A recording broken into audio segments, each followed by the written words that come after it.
of the recent federal election in the United States, it is apparent we all need to be a little clearer about the forces that are trying to recreate our world in their image and repudiate life as the rest of us know it. Arguably, the principal source of this New World project is Marxism. The internet is saturated by both critique and defense of Marxism, but let us consider an observation that Marxism is, quintessentially, adversarial. It alleges all conflict, and it means all, is to be understood via the terms of the struggle between oppressor and oppressed. Every issue or aspect thereof is to be interpreted using this template. That is, everything is at some level an either-or, and it is war. As in critical theory, attack is the modus operandi. Marxism does not aim at consensus, détente, or resolve of conflict. It seeks, rather, to accuse, and its goal is overthrow. Anything can and will be used to smoke out the enemy, as long as it can give the impression of injustice and provide leverage. The current woke characterization of reason, science, and mathematics as an extension of white privilege or colonial supremacy is a particularly poignant example. It seems lunacy is no deterrent to the determined. Marxism may parade as defender of the downtrodden and an advocator of social justice, but the real target is the overthrow of advantage and exacting a rancorous revenge on the privileged. Victimhood is elevated to the place of holiness. Tellingly, the Marxist dialectic must of necessity find, create, or imagine a villain to bestow the saintly identity upon the oppressed. In this way, Marxism is the glorification of self-pity mechanized to an industrial level, and this is what makes it so dangerous. It is no secret life is tragically unfair, and the lot of most is brutal and short.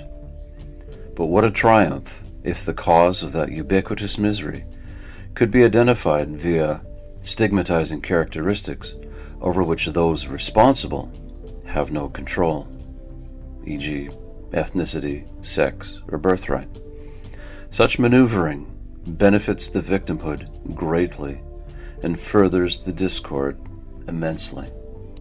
A passage from Alexander Solzhenitsyn's The Gulag Archipelago will illuminate. We are not fighting against individuals. We are exterminating the bourgeoisie as a class. It is not necessary to look for evidence. The first question is, what class does he belong to? What is his origin, his education, and his profession? These are the questions which will determine the fate of the accused. In this view, the individual is a fiction and is nothing more than a particular intersection of various categories and should be seen and treated as such. Make no mistake, if the unique reality of the individual is extricated from the fray, so is God, to whom all individually are accountable, regardless of their class, origin, education, or profession. This is no accident. Destroy the metaphysical underpinnings of the self, and you nail the coffin of God shut, and remove the guarantee of human dignity. A Marxist-inspired activist will presume to act with impunity, because he is the moral arbiter of his own action, and he can't be wrong. The view is beyond reproach. The upshot of this melee is free speech is not only not free, it is morally incumbent upon the oppressed to silence the villainous oppressor, who, because of his privilege, has only lies, and even his ability to speak those lies should be taken from him. Public space is a platform vouchsafed to the approved only. And what a coup if the accused can be so convinced of their own guilt that they take themselves out. Recently, In Canada, a statue of our first Prime Minister, Sir John A. Macdonald, was vandalized and another torn down by people primarily young and white. Yet Sir John was one of the first world leaders in history to advocate for women's suffrage and for Aboriginal rights. Ironically, a fuller and fairer, that is truer, understanding of history was not an option for these social justice types. Perceived sin suffices. Ask, and the street soldier can barely explain his pusillanimous triumph. And when violence is perpetrated against embodied ideas, when crowds fist pump and stomp on steel effigy, how long hence will the same violence be delayed from assaulting ideas incarnate in bodies that breathe? It is difficult not to think of Mao's cultural revolution and its political correctness purge in this context. It does not bode well.